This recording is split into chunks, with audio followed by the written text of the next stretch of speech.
Bonjour. Alors, je vais vous faire le compte-rendu du conseil exécutif du 14 novembre. Alors, c'était un conseil exécutif un peu exceptionnel, parce qu'il prenait simplement la suite, il poursuivait le conseil exécutif de la semaine dernière, donc du 7 novembre. Et il y avait donc 26 dossiers inscrits à l'ordre du jour, mais c'était essentiellement des dossiers qui devront être soumis ensuite au débat et à l'approbation, nous espérons, de l'Assemblée de Martinique. Alors, ces textes, ces dossiers qu'on avait examinés balayaient plusieurs domaines. Le domaine des textes juridiques. Alors, deux projets de textes nous ont été soumis. Le premier, c'est un projet d'ordonnance relative aux dispositions de l'outre-mer du Code de la défense. Et en particulier, ce projet de texte confirme la fonction, le rôle du régiment du SMA en Martinique, fait la formation professionnelle et l'insertion professionnelle. Le deuxième texte est un projet de décret relatif à la lutte contre le tabagisme et son adaptation et extension à certaines collectivités d'outre-mer. Parce que le tabac tue, il faut prendre des dispositions pour protéger les fumeurs contre eux-mêmes. Dans le domaine du sport, nous avions examiné trois gros dossiers. Un qui examinait des subventions à attribuer à 19 associations sportives, ligues ou comités. Une des demandes, c'était pour une aide au financement global des associations. 14 demandes pour l'aide à un programme d'action pour l'année, saison sportive. Et 4 demandes pour la mise en place de projets ponctuels. Donc 19 associations, comités ou ligues se sont vues attribuer des aides. Et le Conseil exécutif a décidé d'appuyer le renouvellement de la demande d'adhésion de la Martinique à la Fédération internationale de football, la FIFA. Et c'est une demande qui est souhaitée par la Ligue de football de Martinique, la LFM. Alors nous allons nous proposer plutôt à l'Assemblée de voter une délibération sur le fondement de l'article L7252-1 du Code général des collectivités territoriales. Et par cette délibération, de demander au Premier ministre de la France d'autoriser la Fédération française de football à donner un avis favorable à l'affiliation de la Ligue de football de la Martinique à la FIFA. Bien, parce qu'on nous explique qu'il y a des impossibilités juridiques, donc il y a des dérogations possibles, et nous comptons nous appuyer sur cela pour demander au Premier ministre de prendre des dispositions. Enfin, dans le domaine des activités liées à la mer, il y avait un dossier, c'est une subvention attribuée à la ville de Sainte-Luce pour l'organisation de la fête de la mer 2019. Donc c'est une contribution que la ville de Sainte-Luce avait sollicitée et nous donne satisfaction. Dans le domaine des fonds européens, là aussi les dossiers étaient nombreux. Ce sont les dossiers qui vont être soumis à la prochaine plénière qui est prévue le 25 novembre. Le Conseil exécutif a approuvé d'abord des propositions d'aide du FEDER à 7 porteurs de projets. Un porteur de projet qui représente la banane, c'est l'Union des producteurs de bananes de Martinique, Banamart. Une exploitation de canne, c'est la SAS Distillerie agricole de Sainte-Luce, et pour les plantations de canne.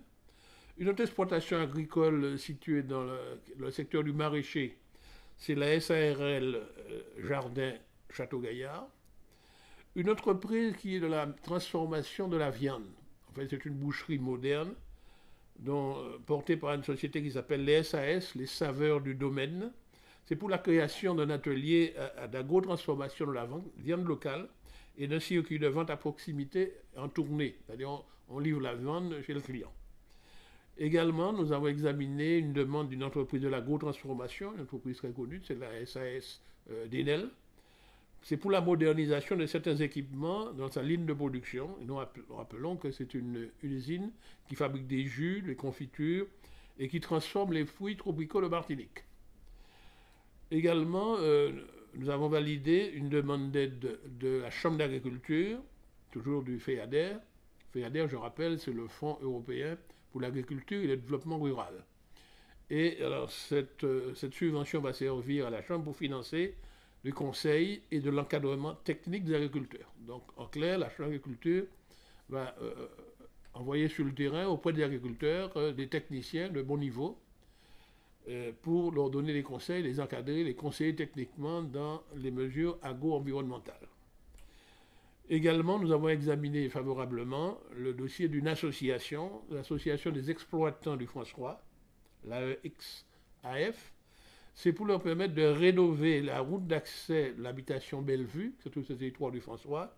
Et c'est une route qui dessert 24 exploitations agricoles. Bien. Maintenant, dans le domaine du FEDER, le Fonds européen de développement régional, nous avons examiné les deux dossiers. Un premier dossier porté par la société au minéral Didier, société d'embouteillage au minéral Didier. C'est pour la modernisation de l'outil industriel et c'est pour augmenter sa capacité de production. Et le deuxième dossier est un dossier présenté par le SMTVD, c'est-à-dire le syndicat martiniquais de traitement et de valorisation des déchets. Là, c'est pour faire l'acquisition d'équipements de traitement des déchets qui sont les sous-produits animaux de catégorie 2 et 3. C'est-à-dire, ce sont les abats, ceux qui n'est pas commercialisé, qu'il faut jeter, et il faut le faire de manière écologique. Et même, certains déchets peuvent être recyclés, il ne faut pas simplement le jeter dans la nature, c'est de la pollution. Donc, le SMTVD a présenté un projet pour se donner les moyens, et ça va servir à protéger l'environnement en même temps. Dans le domaine du Fonds social européen, là, nous avions 5 projets. Alors, un projet porté par la CACEM, c'est le financement du fonctionnement du PLI. Le PLI, c'est le plan local de l'insertion par l'économique. C'est pour les personnes fort éloignées de l'emploi, par la formation professionnelle ou par l'insertion professionnelle, leur permettre de se reclasser. Également, la communauté d'Espace Sud est porteur aussi de 2 dossiers, le PLI du Sud, plan local d'insertion du Sud, à la fois pour son fonctionnement et pour son animation. Je rappelle que pour la partie animation de la CACEM, ça a déjà fait l'objet d'une décision de la plénière. Toujours pour le Fonds social européen, nous avions 2 chantiers d'insertion portés par l'association Espérance Patronale Saint-Louis.